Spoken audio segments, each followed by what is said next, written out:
मेरा नाम नेहा विश्वास है। मैं आशादिया नेशनल स्कूल में पढ़ती हूँ। मैं स्टैंडर्ड 3 में पढ़ती हूँ।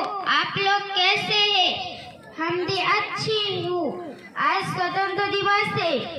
माननीय मुख्य अतिथि, शिक्षकवृंद और मेरे प्यारे दोस्तों, सभी की स्वतंत्र दिवस के लिए हार्दिक शुभकामनाएं देता हूँ। मैं नेताजी के लिए कुछ बातें बोलूंगी। सुभाष चंद्र बोस भारत के एक महान क्रांतिकारी नेता थे। उनका जन्म 23 जनवरी 1840 में ओडिशा कटक शहर में हुआ था। नेताजी, उसका पिता का नाम जानकीनाथ बोस और माता के नाम कोमलवती देवी था। नेताजी सुभाष चंद्र बोस बचपन में देश प्रेमी और स्वाभिमानी थे। उन्होंने हमें देश के लिए मरना सिखाया है। उन्होंने हिंद आजाद फौज का निर्माण राजबिहार बोस के साथ मिलकर किया।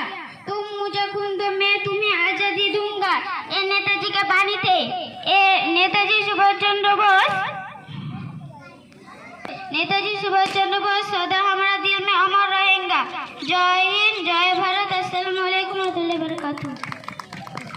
Thank you.